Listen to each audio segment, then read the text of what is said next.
260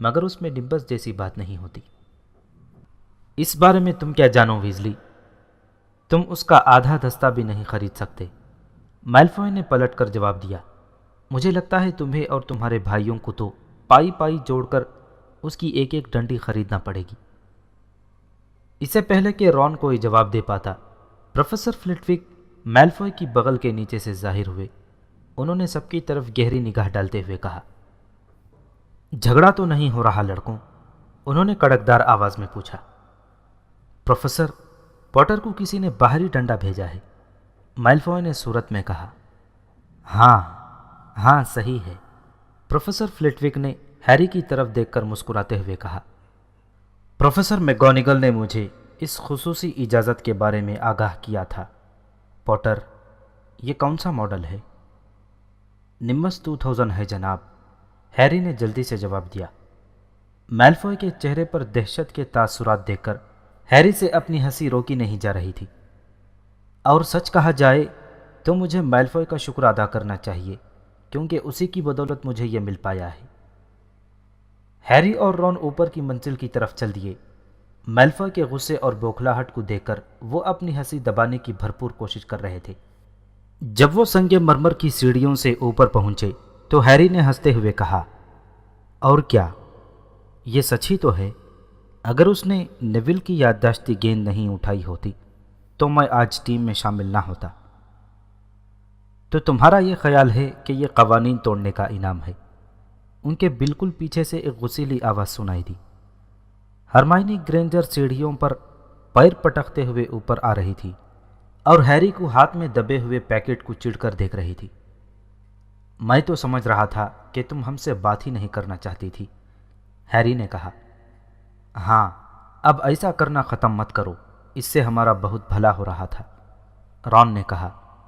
یہ سن کر ہرمائنی ہوا میں اپنی ناک تان کر پیر پٹکتی ہوئی چلی گئی۔ اس دن ہیری کا دل کمرہ جماعت میں بالکل نہیں لگ رہا تھا۔ اس کا ذہن تو اپنے کمرے میں ہی بھٹک رہا تھا، جہاں اس کا نیا باہری ڈنڈا بستر کے نیچے پڑا ہوا تھا۔ پھر اس کا دل کوڈچ کے میدان میں کہیں گھوم رہا تھا، جہاں وہ اس رات کوڈچ کھیلنے کے لیے جانے والا تھا۔ پھر وہ رون کے ساتھ تیزی کے ساتھ دوڑتے ہوئے بالائی منزل پر چلا گیا تاکہ آخرکار وہ اپنا نمبس 2000 دیکھ سکے۔ جب جادوئی باہری ڈنڈا ہیری کے بستر پر کھل کر باہر آیا تو رون کے منہ سے حیرت بھری گہری آہ نکل گئی۔ ہیری باہری ڈنڈے کے بارے میں زیادہ نہیں جانتا تھا، لیکن اسے بھی یہ بہترین لگا۔ پتلے اور چمکتے ہوئے باہری ڈنڈے کا دستہ ماغون کی لکڑی کا بنا ہوا تھا۔ اس کے آخری سرے پر صاف اور سیدھے نرم تنکوں کی لمبی دم تھی۔ اوپر کی طرف سنہرے رنگ میں نمبس 2000 کے الفاظ نقش تھے۔ جب 7 بجے کا وقت ہوا تو ہیری قلعے سے باہر نکلا اور دھندلکے میں کوڈچ کے میدان کی طرف چل پڑا۔ وہ اس سے پہلے کبھی بھی اس اسٹیڈیم میں نہیں آیا تھا۔ میدان کے چاروں طرف بلندی پر سینکڑوں نشستیں دکھائی دے رہی تھیں، جو لکڑی کے بڑے کھمبوں پر لگے شہیتروں کی چوکھٹ میں رکھی گئی تھیں۔ دراصل یہ اس لیے اونچائی پر بنائی گئی تھیں کہ تماشائی اتنے اونچائی پر رہیں جہاں سے وہ ہوا میں دیکھ سکیں کہ کھیل میں کیا ہو رہا ہے۔ میدانوں کے دونوں طرف پر 3 سنہرے کھمبے نصب تھے، جن کے بالائی سروں پر گول چھلے بنے ہوئے تھے۔ انہیں دیکھ کر ہیری کو پلاسٹک کی وہ چھوٹی سی چھڑیاں یاد آ گئیں جن سے بچے بلبلے نکالتے تھے۔ فرق صرف اتنا تھا کہ یہ کھمبے 50 فٹ اونچے تھے۔ اوہ پوٹر، نیچے اترو۔ اولیور ووڈ آ چکا تھا۔ اس کے کندھے پر لکڑی کا ایک بڑا صندوق جمع ہوا تھا۔ ہیری ہوا میں تیرتا ہوا اس کے پاس زمین پر اتر گیا۔ بہت عمدہ، ووڈ نے کہا۔ اس کی آنکھیں چمک رہی تھیں۔ میں سمجھتا ہوں پروفیسر میگونگل کا کیا مطلب تھا۔ تم میں سچ مچ پیدائشی اڑان والی خوبیاں دکھائی دے رہی ہیں پوٹر۔ میں آج شام صرف تمہیں کوڈچ کے قوانین ہی سمجھاؤں گا۔ اس کے بعد تمہیں ہفتے میں 3 دن ٹیم کے ساتھ باقاعدہ مشق کرنا ہوگی۔ اس نے صندوق کا ڈھکنا کھولا۔ اندر 4 الگ الگ قسم کی گیندیں رکھی ہوئی تھیں۔ دیکھو، ووڈ نے کہا، کوڈچ کو سمجھنا بہت آسان ہے، حالانکہ اسے کھیلنا اتنا آسان نہیں ہے۔ ہر ٹیم میں 7 کھلاڑی ہوتے ہیں، ان میں سے 3 کو نقاش کہتے ہیں۔ 3 نقاش، ہیری نے دہرایا۔ جب وڈ نے فٹ بال جیسی ایک چمکتی ہوئی بڑی سرخ گیند باہر نکالی تو وہ بولا، نقاش خواف کو حاصل کر کے ایک دوسرے کو دیتے ہیں اور کوشش کرتے ہیں کہ وہ اسے سامنے دکھائی دینے والے چھلے میں گزار دیں۔ ان چھلوں کو قفل کہا جاتا ہے۔ جب خواف قفل میں سے گزرتی ہے تو ٹیم کو ایک گول کرنے پر 10 پوائنٹ ملتے ہیں۔ سمجھ رہے ہو نا؟ وڈ نے اس کی آنکھوں میں دیکھتے ہوئے پوچھا۔ نقاش خواف کو لے کر ایک دوسرے کی طرف پھینکتے ہیں اور پوائنٹس حاصل کرنے کے لیے اسے قفل میں سے گزارتے ہیں، ہیری نے دہرایا۔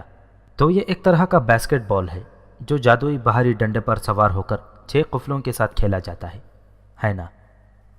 باسکٹ بال کیا ہوتا ہے؟ وڈ نے حیرت سے پوچھا۔ کچھ نہیں، سمجھنا مشکل ہے، ہیری نے جلدی سے کہا۔ دونوں ٹیموں میں ایک ایک کھلاڑی راکھا ہوتا ہے۔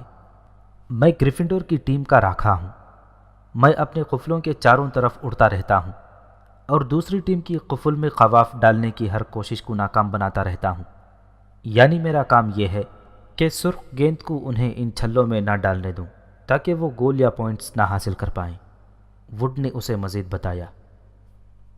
3 نقاش ایک راکھا، ہیری نے کہا، جو سب کچھ یاد رکھنے کے ارادے سے وہاں آیا تھا۔ وہ تینوں خواف کے ساتھ کھیلتے ہیں، ٹھیک ہے؟ میں اتنا سمجھ گیا ہوں۔ باقی گیندیں کس لیے ہیں؟ ہیری نے صندوق میں رکھی باقی گیندوں کی طرف اشارہ کیا۔ ابھی بتاتا ہوں، اسے ذرا پکڑو، وڈ نے کہا۔ اس نے ہیری کو ایک چھوٹا سا ڈنڈا تھما دیا جو کچھ بیس بال کے بلے جیسا تھا۔ اب میں تمہیں بتاؤں گا کہ بلاجر کیا ہوتا ہے، وڈ نے کہا۔ ان دونوں گیندوں کو بلاجر کہتے ہیں۔ اس نے ہیری کو ایک جیسی دونوں گیندیں دکھائیں جو پوری طرح سیاہ تھیں اور سرخ خواف سے کسی قدر چھوٹی تھی۔ ہیری نے دیکھا کہ وہ ان رسیوں سے باہر نکلنے کے لیے بے قراری کا مظاہرہ کر رہی تھی جن کی وجہ سے وہ صندوق کے اندر بندھی ہوئی تھی۔ پیچھے ہٹ جاؤ، وڈ نے ہیری کو خبردار کیا۔ وہ جھکا اور اس نے ایک بلاجر کو رسیوں سے آزاد کر دیا۔ سیاہ گیند فوراً بجلی کی طرح ہوا میں اچھلی اور سیدھی اوپر اٹھتی چلی گئی۔ کچھ دور جا کر وہ مڑی اور سیدھی ہیری کے چہرے کی طرف جھپٹی۔ اپنی ناک ٹوٹنے کے خطرے کو بھانپتے ہوئے ہیری پیچھے ہٹا اور پھر اس نے اپنے ہاتھ میں پکڑا ہوا ڈنڈا زور سے گھماتے ہوئے اسے دے مارا۔ گیند ایک بار پھر ہوا میں سنسناتی ہوئی چلی گئی۔ وہ ان کے سر کے اوپر چاروں طرف چکر کاٹ رہی تھی۔ اب وہ دائروی انداز میں گھومتی ہوئی سیدھی وڈ کی طرف جھپٹی جو بچتے ہوئے اس کے اوپر کود پڑا اور اسے زمین پر گرا کر پٹکنے لگا۔ دیکھو، وڈ ہانپ رہا تھا۔ جھنجھلائے ہوئے بلاجر کو اس نے واپس صندوق میں ڈال دیا اور محفوظ انداز میں باندھنے لگا۔ بلاجر میدان میں چاروں طرف راکٹ کی طرح گھومتے رہتے ہیں اور کھلاڑیوں کو ان کے باہری ڈنڈوں سے گرانے کی کوشش کرتے رہتے ہیں۔ اس لیے ہر ٹیم میں ان سے نمٹنے کے لیے 2 پٹاؤ ہوتے ہیں۔ ویزلی جڑواں ہماری ٹیم میں پٹاؤ ہیں۔ یہ ان کی ذمہ داری ہے کہ وہ اپنی ٹیم کے کھلاڑیوں کو بلاجر کے حملوں سے بچائیں اور ان پر ضرب لگا کر انہیں دوسری ٹیم کے کھلاڑیوں کی طرف بھیج دیں۔ مجھے لگتا ہے کہ تم سب سمجھ گئے ہوگے۔ 3 نقاش خواف کے ساتھ گول کرتے ہیں، ایک راکھا گول کی حفاظت کرتا ہے، 2 پٹاؤ بلاجروں کو اپنی ٹیم سے دور رکھتے ہیں، ہیری نے دہرایا۔ شاندار، وڈ نے ہنس کر کہا۔ ویسے کیا کبھی بلاجر نے کسی کھلاڑی کو ہلاک کیا ہے؟ ہیری نے پوچھا اور کوشش کر رہا تھا کہ وڈ کو اس سوال میں اس کے خوف کی جھلک دکھائی نہ دے۔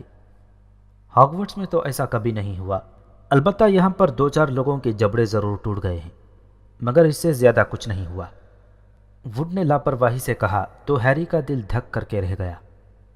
اور اب کوڈچ کا سب سے اہم کھلاڑی متلاشی، جو کہ تم ہو، اور تمہیں بلاجر یا خواف کے بارے میں فکر مند ہونے کی کوئی ضرورت نہیں، وڈ نے سنجیدگی سے کہا، جب تک کہ وہ میرا سر نہ پھوڑ ڈالیں۔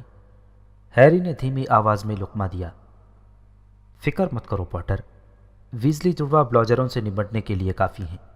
میرا مطلب یہ ہے کہ وہ خود کسی بلاجر سے کم نہیں ہیں، وڈ نے مسکراتے ہوئے کہا۔ اس کے بعد وڈ نے صندوق میں ہاتھ ڈالا اور چوتھی اور آخری گیند باہر نکالی۔ خواف اور بلاجر کے مقابلے میں یہ نہایت چھوٹی گیند تھی جو بالکل اخروٹ کی مانند دکھائی دے رہی تھی۔ وہ بھڑکیلی، چمکدار اور خوش شکل گیند تھی۔ اس میں پھڑپھڑاتے ہوئے چاندی کے 2 چھوٹے پر لگے ہوئے تھے جو کسی تتلی کی مانند پھڑپھڑا رہے تھے۔ اسے سنہری چڑیا کہتے ہیں، وڈ نے گھمبیر لہجے میں کہا۔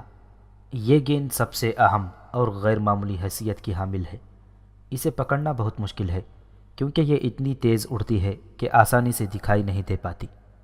سنہری چڑیا کو پکڑنا متلاشی کی ذمہ داری ہوتی ہے۔ تمہیں نقاش، پٹاؤ، قواف، بلاجر اور راکھے کے درمیان میں سے ہوتے ہوئے اسے پکڑنا ہے۔ اس سے پہلے کہ دوسری ٹیم کا متلاشی بڑھ کر اسے پکڑ لے، کیونکہ جو متلاشی سنہری چڑیا کو پکڑتا ہے وہ اپنی ٹیم کے لیے اکٹھے 100 پوائنٹس حاصل کرتا ہے۔ اس طرح اس کی ٹیم لگ بھگ ہمیشہ جیت جاتی ہے۔ یاد رکھو کہ متلاشیوں کے خلاف بڑی زبردست مزاحمت ہوتی ہے۔ کوئڈچ کا میچ تبھی ختم ہوتا ہے جب سنہری چڑیا پکڑ لی جاتی ہے۔ اگر سنہری چڑیا پکڑی نہ جا سکے تو یہ میچ کئی سالوں تک جاری رہ سکتا ہے۔ جہاں تک مجھے معلوم ہے ریکارڈ میچ 3 ماہ تک جاری رہا تھا۔ اس میچ میں بار بار باہر بیٹھے ہوئے اضافی کھلاڑی دوسرے کی جگہ لیتے رہے تھے تاکہ تھکے ہوئے کھلاڑی کچھ دیر تک سو سکیں۔ وڈ نے رک کر کہا، تو اس طرح کھیلا جاتا ہے کوئڈچ۔ تمہارے ذہن میں کوئی سوال؟ ہیری نے انکار میں اپنا سر ہلایا۔ وہ سمجھ گیا کہ اسے کیا کرنا ہے، بس یہ سب عملی طور پر کرنا باقی تھا، جو شاید کسی قدر مشکل ثابت ہو سکتا تھا۔ اب اس وقت سنہری چڑیا کے ساتھ مشق نہیں کریں گے، وڈ نے گیند کو حفاظت کے ساتھ صندوق میں بند کرتے ہوئے کہا۔ اندھیرا ہو چکا ہے، یہ گم ہو سکتی ہے۔ اس کے بجائے ہم اس سے مشق کریں گے۔ اس نے اپنی جیب سے گولف کی عام سی گیندوں کا تھیلا نکالا۔ کچھ منٹ بعد وہ اور ہیری ہوا میں اڑ رہے تھے۔ وڈ جتنی تیزی سے گولف کی گیند کو پھینک سکتا تھا ہر سمت میں پھینک رہا تھا تاکہ ہیری اسے پکڑ سکے۔ ہیری نے ہر گیند پکڑ لی اور وڈ بہت خوش ہوا تھا۔ آدھے گھنٹے کی مشق کے بعد سچ مچ رات ہو گئی اور انہیں اپنا کھیل ختم کر کے زمین پر اترنا پڑا۔ جب وہ قلعے کی طرف لوٹ رہے تھے تو وڈ نے خوشی سے چہکتے ہوئے کہا، اس سال کوئڈچ کپ پر ہمارا نام لکھا ہوا ہے۔ مجھے قطعاً حیرت نہیں ہوگی اگر تم چارلی ویزلی سے بھی اچھے کھلاڑی ثابت ہوئے۔ یہ کوئی چھوٹی بات نہیں ہے، کیونکہ اگر چارلی ڈریگن کی پڑھائی کے چکروں میں نہ الجھ گیا ہوتا تو وہ انگلینڈ کے لیے کھیل سکتا تھا۔ ہفتے میں 3 دن ہیری شام کو کوئڈچ کی مشقیں کرنے لگا اور ہوم ورک تو روز ہی کرنا پڑتا تھا۔ شاید اسی لیے وہ اتنا مصروف رہتا تھا۔ اسے یہ احساس ہی نہیں ہوا کہ اسے ہاگورٹس آئے 2 ماہ گزر چکے تھے۔ ہیری کو یقین نہیں ہو رہا تھا۔ قلعہ اسے اپنے گھر کی طرح محسوس ہونے لگا تھا، جبکہ پرائیویٹ اسٹریٹ میں اسے ایسا کبھی محسوس نہیں ہوا تھا۔ اس کی پڑھائی بھی اب پہلے سے کافی حد تک دلچسپ ہو گئی تھی، کیونکہ اب وہ تمام بنیادی باتیں سیکھ چکا تھا۔ جب وہ لوگ ہیلوئین کے دن سو کر بیدار ہوئے تو بھنے ہوئے کدو کی تیز بو تمام راہداریوں میں پھیلی ہوئی تھی۔ اس سے بھی شاندار بات یہ تھی کہ پروفیسر فلٹوک نے جادوئی کلمات کی جماعت میں یہ کہا تھا کہ ان کے خیال سے اب وہ ہلکی پھلکی اشیاء کو اڑا سکتے تھے۔ ایسا کرنے کے لیے وہ تب سے بےتاب تھے جب پروفیسر فلٹوک نے ان کے سامنے نیول کے مینڈک کو پوری کمرے جماعت میں اڑا کر دکھا دیا تھا۔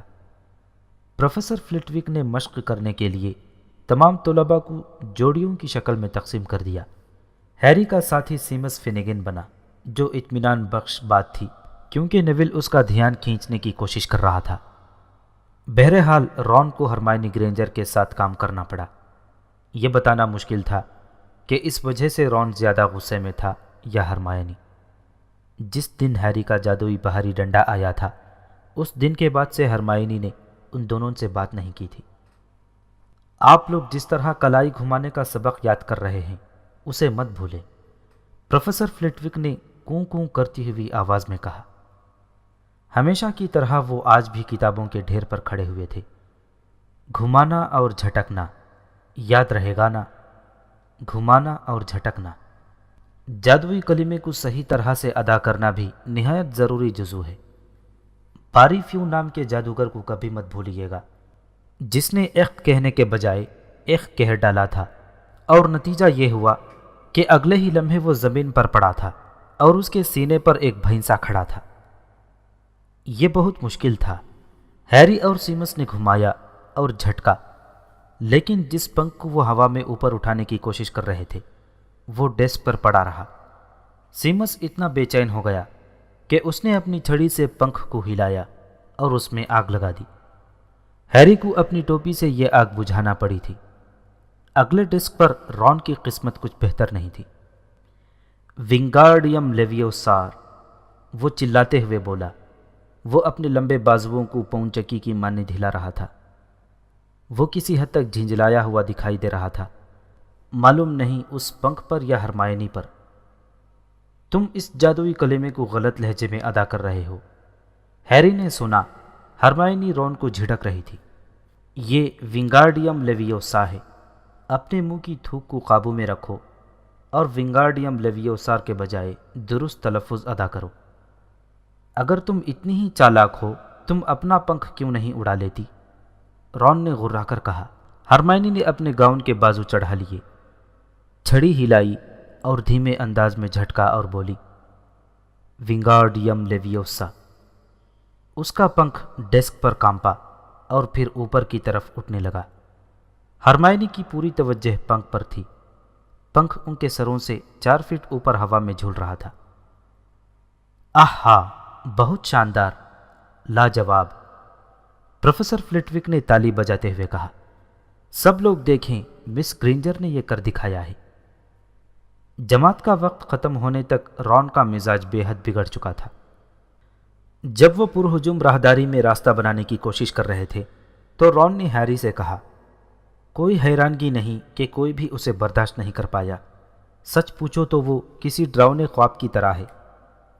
اسی لمحے کسی نے پاس سے گزرتے ہوئے ہیری کو دھکا دیا۔ یہ ہرمائنی تھی۔ ہیری کو اس کے چہرے کی ایک جھلک دکھائی دی تھی اور وہ یہ دیکھ کر حیران ہوا کہ اس کی آنکھوں میں آنسو تھے۔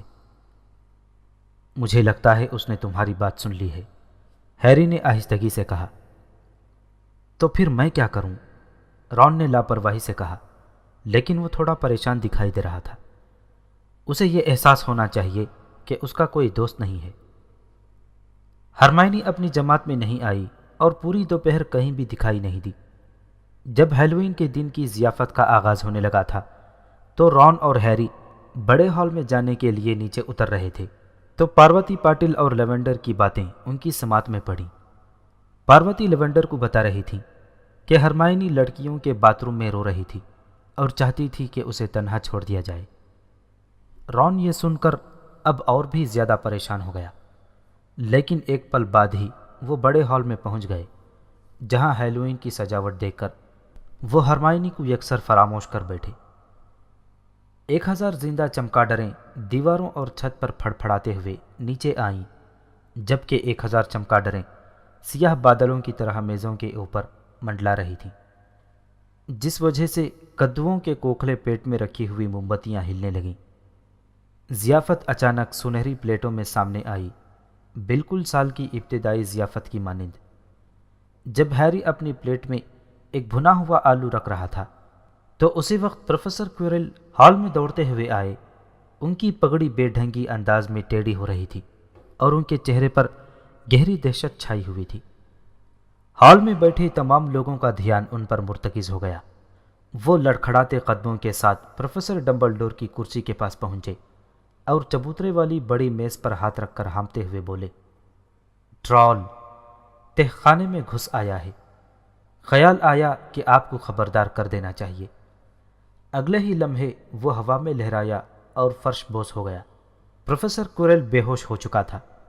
ہر طرف ہنگامہ سا مچ گیا۔ سب کو پرسکون کرنے کے لیے پروفیسر ڈمبلڈور کو اپنی چھڑی سے کئی ارغوانی پٹاخے چلانا پڑے۔ مانیٹرز، وہ گرجتے ہوئے بولے، اپنے اپنے فریق کو فوراً ان کے کمروں میں لے جائیں۔ پرسی پھرتی سے اٹھ کھڑا ہوا۔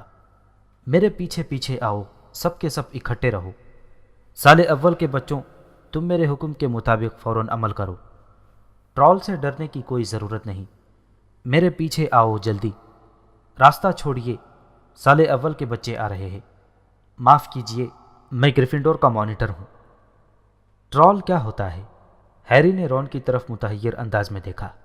ٹرال 15 سے 25 فٹ لمبا اور موٹا تگڑا ماگل ہوتا ہے۔ وہ جادوگر نہیں ہوتا، بالکل برفانی انسانوں جیسا دکھائی دیتا ہے، مگر ان جتنا سفید نہیں۔ ٹرول کے سر چھوٹے اور پاؤں دگنے بڑے ہوتے ہیں، اسی لیے لوگ کہتے ہیں کہ انہیں کوئی عقل نہیں ہوتی۔ رون چلتے ہوئے بولتا گیا۔ ہیری حیرت سے منہ پھاڑے اس کی طرف دیکھ رہا تھا۔ ٹرول اندر کیسے گھس سکتا ہے؟ ہیری نے سیڑھیاں چڑھتے ہوئے سوال کیا۔ مجھے کیا معلوم، ویسے وہ سچ مچ احمق ہوتا ہے، رون نے کہا۔ شاید پیوس نے اسے اندر گھسا کر ہیلوئین کا مذاق کیا ہو۔ وہ الگ الگ اطراف میں تیزی سے بھاگتے ہوئے لوگوں کی کئی گروہوں کے پاس سے گزرے۔ جب وہ ہفل پف کے پریشان حل بچوں کی بھیڑ کے بیچ میں جا رہے تھے تو اسی وقت ہیری نے اچانک رون کا ہاتھ پکڑ لیا۔ مجھے ابھی ابھی یاد آیا، ہرمائنی، ہیری جلدی سے بولا۔ ہرمائنی؟ رون نے حیرت سے کہا۔ اسے ٹرول کے بارے میں معلوم نہیں ہے، ہیری چیختے ہوئے بولا۔ رون ہونٹ کاٹ کر رہ گیا۔ اس نے سر اٹھا کر آگے کی طرف دیکھا۔ اچھا ٹھیک ہے، پرسی سے نظر بچا کر اس نے فیصلہ کن انداز میں کہا۔ نیچے جھکتے ہوئے وہ لوگ ہفل پف کے بچوں میں مل گئے جو دوسری سمت بھاگتے جا رہے تھے۔ پھر وہ ایک خالی راہداری میں چل دیے اور اس کے بعد تیزی سے لڑکیوں کے باتھ روم کی طرف بڑھنے لگے۔ وہ ابھی موڑ پر مڑے ہی تھے کہ اسی وقت انہیں اپنے پیچھے تیزی سے آتے ہوئے قدموں کی آواز سنائی دی۔ پرسی! رون بڑبڑایا اور اس نے ہیری کو پتھر کے ایک بڑے ستون کے پیچھے کھینچ لیا۔ انہوں نے ستون کے پیچھے سے جھانک کر دیکھا کہ پیچھے آنے والا پرسی نہیں بلکہ پروفیسر سنیپ تھے۔ وہ راہداری سے گزرے اور ان کی نگاہوں سے اوجھل ہو گئے۔ وہ یہاں کیا کر رہا ہے؟ ہیری نے حیرت بھرے انداز میں سرگوشی کی۔ وہ باقی اساتذہ کے ساتھ تہخانے میں کیوں نہیں گیا؟ مجھے کیا معلوم، رون نے جواب دیا۔ کوئی آواز پیدا کیے بغیر وہ سنیپ کے اوجھل ہوتے قدموں کے پیچھے پیچھے اگلی راہداری میں آگے بڑھے۔ کیا تمہیں بدبو آ رہی ہے؟ ہیری نے سانس کھینچی اور اس کی ناک میں تیز بدبو کا بھبوکا سا گھس گیا۔ پرانی جرابوں اور کبھی صاف نہ ہونے والے گندے ٹوائلٹ جیسی بدبو ایک ساتھ آ رہی تھی۔ پھر انہوں نے ایک آواز سنی، ایک دھیمی غراہٹ، قوی ہیکل قدموں کی دھمک، کسی کے پاؤں گھسیٹنے کی آہٹ۔ رون نے اشارہ کیا۔ بائیں طرف کی راہداری کے موڑ پر کوئی بڑی سی چیز ان کی طرف بڑھ رہی تھی۔ وہ جلدی سے اندھیرے سائے میں سمٹ گئے۔ ایک قوی ہیکل چیز کا سایہ فرش پر بکھری ہوئی چاندنی کے ٹکڑے میں ابھرا۔ وہ بہت خوفناک ٹرول تھا۔ وہ 12 فٹ اونچا تھا۔ اس کی جلد پیکھے سنک خارے کی مانند بھوری تھی۔ اس کا گلٹیوں بھرا بدن کسی بھاری پہلوان کی طرح تھا۔ اس کے غبارے کی مانند پھولے بدن کے اوپر ایک چھوٹا سا گنجا سر کسی ناریل کی طرح دکھائی دے رہا تھا۔ اس کی ٹانگیں بالکل سیدھی، موٹی کسی پیڑ کے تنے کی طرح تھیں جن کے نیچے ہتھوڑے جیسے پاؤں تھے۔ پیروں کے ناخن بڑے ہوئے اور کانٹے دار معلوم ہوتے تھے۔ اس کے بدن سے بہت ناگوار بدبو آ رہی تھی جو برداشت سے باہر تھی۔ اس کے ہاتھ میں لکڑی کی بہت بڑی اور موٹی لٹھ تھی جو اس کے لمبے بازوؤں کی وجہ سے زمین پر گھسٹ رہی تھی۔ ٹرول ایک دروازے کے پاس آ کر رک گیا۔ اس نے اندر جھانکا۔ اس کے لمبے کان ہلتے ہوئے دکھائی دیے جیسے وہ کسی آہٹ کو سننے کی کوشش کر رہا ہو۔ اس نے اپنے چھوٹے سر میں موجود دماغ کو جھٹکا اور کچھ سوچا، پھر جھک کر دروازے کے اندر داخل ہو گیا۔ چابی دروازے میں لگی ہوئی ہے، ہیری بڑبڑایا۔ اب اسے اندر ہی بند کر سکتے ہیں۔ بہت شاندار تجویز ہے ہیری، رون نے گھبراتے ہوئے جواب دیا۔ وہ کھلے دروازے کی طرف دھیرے دھیرے بڑھے۔ ان کے ہونٹ سوکھ رہے تھے اور دل میں دعائیں کر رہے تھے کہ ٹرول باہر نہ نکل آئے۔ ایک لمبی چھلانگ بھرتے ہوئے ہیری نے چابی اپنے قبضے میں کر لی اور پھر تالا لگا دیا۔ ہاں اب ٹھیک ہے، ہیری خوش ہو کر بولا۔ وہ اپنی کامیابی پر مسرور ہو کر وہ لوگ راہداری میں بھاگتے ہوئے واپس لوٹے۔ ابھی وہ موڑ تک بھی نہیں پہنچے تھے کہ انہیں کچھ سنائی دیا جس کے باعث ان کے دل دھک کر کے رہ گئے۔ ایک تیز سہمی ہوئی چیخ، اور یہ اسی کمرے سے آ رہی تھی جس پر انہوں نے ایک پل پہلے قفل ڈال دیا تھا۔ ارے نہیں، رون چیختا ہوا بولا جو خونی نواب کی طرح ایک دم زرد پڑ گیا تھا۔ وہ لڑکیوں کا باتھ روم تھا، ہیری گھبراتے ہوئے انداز میں بولا۔ ہرمائنی، دونوں ایک ساتھ بولے۔ وہ یہ کام بالکل نہیں کرنا چاہتے تھے لیکن ان کے پاس اور کوئی راستہ بھی نہیں تھا۔ وہ پلٹے، بھاگتے ہوئے وہ اسی دروازے کے پاس پہنچے۔ دہشت کی وجہ سے چابی سوراخ میں ڈالنا بے حد دشوار ہو رہا تھا۔ بوکھلائے ہوئے انداز میں ہیری نے چابی گھمائی اور دروازہ کھول دیا۔ وہ لوگ اندر کی طرف دوڑتے چلے گئے۔ ہرمائنی گرینجر سامنے والی دیوار سے ٹیک لگائے ہوئے تھی اور ایسا لگتا تھا جیسے وہ بے ہوش ہونے والی تھی۔ ٹرال اس کی طرف بڑھ رہا تھا اور چلتے چلتے دیواروں کے ساتھ لگے ہوئے واش بیسن توڑتا جا رہا تھا۔ اس کا دھیان بٹاؤ، ہیری نے بے چین ہو کر کہا اور ایک ٹوٹا ہوا پتھر اٹھا کر پوری طاقت کے ساتھ دیوار کی طرف اچھال دیا۔ باتھ روم میں پتھر ٹکرانے کی تیز آواز گونجی۔ ٹرال ہرمائنی سے کچھ فٹ کے فاصلے پر اچانک رک گیا۔ وہ چاروں طرف دیکھنے لگا۔ وہ احمقانہ انداز میں ہونقوں کی طرح آنکھیں جھپکاتا رہا۔ شاید وہ یہ اندازہ لگا رہا تھا کہ آواز کس طرف سے آئی ہے۔ اس کی چھوٹی کٹیلی آنکھوں نے ہیری کو تاک لیا۔ وہ ٹھٹکا، پھر ہرمائنی کے بجائے ہیری کی طرف بڑھا اور چلتے ہوئے اپنا لٹھ سر سے اوپر اٹھا لیا۔ شاید وہ ہیری کو کسی مکھی کی طرح کچل دینا چاہتا تھا۔ او بھوندو کہیں گے!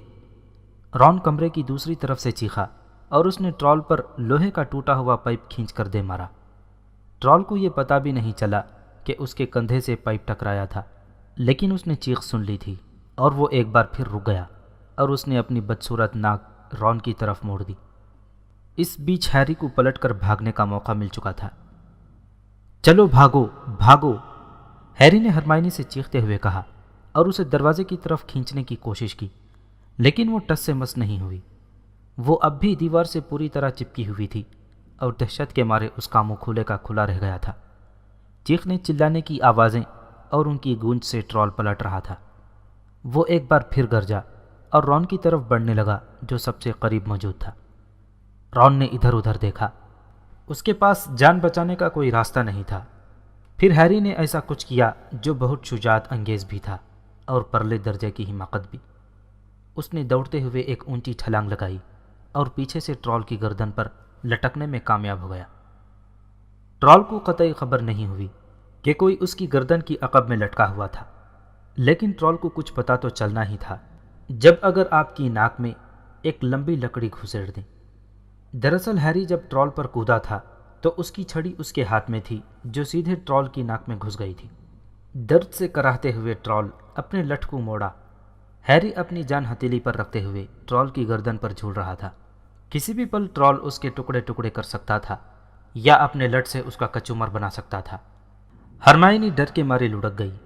رون نے اپنی چھڑی نکالی۔ اسے پتا نہیں تھا کہ وہ اسے کیا کرنے والا تھا، لیکن اس کے اپنے دماغ میں آیا ہوا پہلا جادوئی منتر بول دیا، ونگارڈیم لیویوسا۔ اچانک ٹرال کی ہاتھ میں پکڑی ہوئی لٹھ ہوا میں اوپر بہت اوپر اٹھ گئی۔ اگلے ہی ساتھ میں لٹھ نیچے کی طرف لپکی اور تیز دھماکے کے ساتھ ٹرال کے چھوٹے سے سر کے اوپر گری۔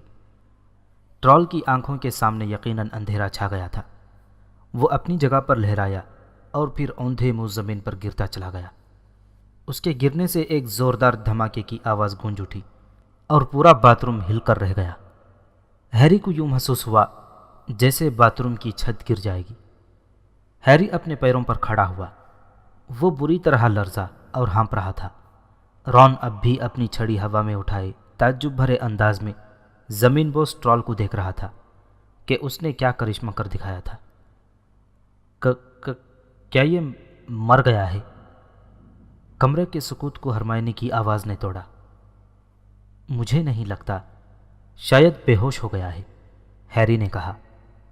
وہ جھکا اور اس نے ٹرال کی ناک میں گھسی ہوئی اپنی چھڑی باہر کھینچی جس کے چاروں طرف گندی سی گٹھلیوں والی گوند لگی ہوئی تھی۔ اوہو، ٹرال کی ناک کا گند! اس نے اپنی چھڑی ٹرال کے گندے کپڑوں سے پوچھ دی۔ اسی وقت اچانک دروازہ کھلنے اور دھڑ دھڑاتے ہوئے قدموں کی چاپ سنائی دی۔ ان تینوں نے مڑ کر دروازے کی طرف دیکھا۔ انہوں نے یہ نہیں سوچا کہ ٹرال کی وجہ سے کس قدر بھگدڑ مچی ہوئی تھی۔ ظاہر تھا نیچے والی منزل پر کسی نے زوردار دھماکے کی اور ٹرال کی گرجتی ہوئی چنگھاڑ سنی تھی۔ ایک ہی پل بعد پروفیسر میگونیگل تیزی سے باتھ روم میں داخل ہوئی۔ ان کے بالکل پیچھے پروفیسر سنیپ کا چہرہ نمودار ہوا اور سب سے پیچھے پروفیسر کوئرل کا چہرہ دکھائی دیا۔ کوئرل نے حیرانگی سے ٹرال کی ایک جھلک دیکھی اور ایک دھیمی سی سسکی جیسی آواز نکالی۔ وہ فوراً دونوں ہاتھوں سے اپنے دل کو تھام کر ایک ٹوائلٹ پاٹ پر بیٹھتے چلے گئے۔ پروفیسر سنیپ ٹرال کے بالکل اوپر جھکے۔ پروفیسر میگونگل قہر آلود نگاہوں سے ہیری اور رون کی طرف دیکھ رہی تھی۔ ان کا چہرہ خوف سے فق پڑا ہوا تھا۔ ہیری نے انہیں پہلے کبھی اتنے زیادہ غصے میں نہیں دیکھا تھا۔ غصے کی وجہ سے ان کے ہونٹ سفید ہو چکے تھے۔ گریفنڈور کے لیے 50 پوائنٹس حاصل کرنے کا خیال ہیری کے دماغ میں اسی ساتھ میں کافور ہو کر رہ گیا۔ تم لوگوں نے کیا سوچ کر یہ سب کیا؟ پروفیسر میگونگل نے نہایت سرد اور خوشمگی لہجے میں غراتے ہوئے کہا۔ ہیری نے رون کی طرف دیکھا جو اب بھی اپنی چھڑی ہوا میں اٹھائے کھڑا تھا۔ تمہاری قسمت اچھی ہے کہ تم اب تک زندہ ہو۔ تم لوگ اپنے کمرے میں کیوں نہیں گئے تھے؟ اسی لمحے پروفیسر سنیپ نے چبھنے والی ایک کڑی نگاہ ان پر ڈالی۔ ہیری سر جھکا کر فرش کی طرف دیکھنے لگا۔ وہ سوچ رہا تھا کہ کاش رون اپنی چھڑی کا رخ نیچے کی طرف کر دے۔ پھر تاریک سائے کے بیچ میں سے ایک باریک اور تیکھی آواز گونجی۔ پروفیسر میگونگل، یہ لوگ مجھے ڈھونڈ رہے تھے۔ مس گرینجر؟ پروفیسر میگونگل کا منہ کھلے کا کھلا رہ گیا۔ ہرمائنی آخرکار اپنے پیروں پر کھڑے ہونے میں کامیاب ہو گئی۔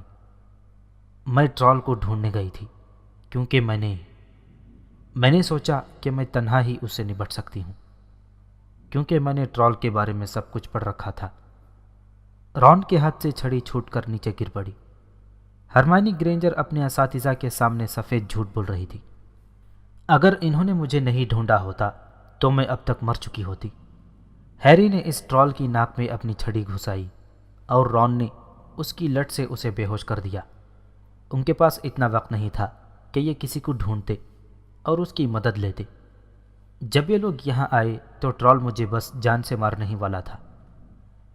ہیری اور رون نے ایسی نظروں سے دیکھنے کی کوشش کی جیسے یہ سب ان کے لیے کوئی بڑی بات نہیں تھی۔ اس وقوع میں پروفیسر میگونگل نے ان تینوں کی طرف گھورتے ہوئے کہا، مس گرینجر، احمق لڑکی، تم نے یہ کیسے سوچ لیا کہ تم اس بھاری بھرکم اور بلند پہاڑ جیسے ٹرال سے تنہا ہی نبٹ سکتی ہو؟ ہرمائنی نے اپنا سر جھکا لیا۔ ہیری کے پاس الفاظ نہیں تھے۔ ہرمائنی قوانین کے خلاف کبھی کچھ نہیں کرتی تھی، اور یہاں وہی انہیں بے گناہ ثابت کرنے اور اس مصیبت سے نکالنے کے لیے من گھڑت کہانی گھڑ کر سارا الزام اپنے سر لینے پر تلی ہوئی تھی۔ یہ تو ویسی ہی بات تھی جیسے پروفیسر سنیپ اچانک انہیں مٹھائی بانٹنے لگے۔ مس گرینجر، اس غلطی کے لیے گریفنڈور کے 5 پوائنٹس کاٹ لیے جاتے ہیں، پروفیسر میگونگل نے سپاٹ لہجے میں کہا۔ میں تم سے بہت مایوس ہوئی ہوں۔ اگر تمہیں چوٹ نہیں آئی ہو تو بہتر یہی ہوگا کہ تم سیدھے گریفنڈور مینار کے ہال میں چلی جاؤ۔ طلبہ اپنے اپنے فریقوں کے ہال میں ضیافت کے لذیذ پکوان سے لطف اندوز ہو رہے ہیں۔ ہرمائنی نے سر جھکا لیا اور خاموشی سے باہر نکل گئی۔ تو میں اب بھی یہی کہوں گی کہ تم لوگوں کی قسمت اچھی تھی، ورنہ سال اول کا شاید ہی کوئی طالب علم ایسا ہوگا جو خود سے 5 گنا بڑے طاقتور اور دیو ہیکل ٹرال کا مقابلہ کر سکتا ہے۔ تم دونوں کو گریفنڈور کے لیے 5 پوائنٹس دیے جاتے ہیں۔ پروفیسر ڈمبلڈور کو اس کی خبر دے دی جائے گی۔ اب تم دونوں جا سکتے ہو۔ وہ دونوں تیزی سے کمرے کے باہر نکلے اور تب تک کچھ نہیں بولے جب تک وہ 2 بالائی منزلوں کا راستہ طے نہیں کر چکے تھے۔ دوسری باتوں کو چھوڑ کر یہ بات زیادہ عمدہ تھی کہ ٹرال کے جسم سے پھوٹنے والی بدبو سے نجات بڑی فرحت انگیز محسوس ہو رہی تھی۔ ہمیں کم از کم 10 پوائنٹس زیادہ ملنا چاہیے تھے، رون نے شکایتی انداز میں کہا۔ تمہارا مطلب ہے 5 پوائنٹ سے زیادہ؟ کیونکہ 5 پوائنٹس تو ہرمائنی کی وجہ سے کم ہو گئے تھے، ہیری نے حیرت سے کہا۔ یہ اس نے اچھا کیا کہ ہمیں مصیبت سے بچا لیا۔ خیال رہے کہ ہم نے اسے بچایا تھا، رون نے منہ بسور کر کہا۔ اگر ہم نے ٹرال کو اس کے ساتھ ساتھ باتھ روم میں مقفل نہ کیا ہوتا تو اسے بچانے کی کوئی ضرورت نہیں پڑتی، ہیری نے رون کو یاد دلا دیا۔ وہ فربا خاتون کی تصویر کے سامنے پہنچ چکے تھے۔ ہیری نے فربا خاتون کو شناخت بتائی اور پھر راستہ کھولنے پر وہ دونوں اندر داخل ہو گئے۔ گریفنڈور ہال کھچا کھچ بھرا ہوا تھا اور زبردست ہنگامہ خیز منظر ان کی نگاہوں کے سامنے تھا۔ ہر ایک ان کھانوں پر ٹوٹا پڑا تھا جو ان کے لیے اوپر بھیجوا دیا گیا تھا۔ بہرحال دروازے کے پاس ہرمائنی اکیلی کھڑی ان دونوں کا انتظار کر رہی تھی۔ کچھ دیر تک بہت عجیب سی خاموشی چھائی رہی، پھر ان تینوں نے ایک دوسرے کی طرف دیکھے بنا شکریہ کے الفاظ کا تبادلہ کیا۔ وہ اپنی پلیٹیں اٹھانے کے لیے تیزی سے چل دیے۔ اسی پل سے ہرمائنی گرینجر ان کی دوست بن چکی تھی۔ کچھ چیزیں ایسی ہوتی ہیں جنہیں ایک ساتھ کرنے کے بعد آپ ایک دوسرے کو پسند کیے بنا نہیں رہ سکتے، اور 12 فٹ ٹرول کو بے ہوش کرنا ان میں سے ایک ہے۔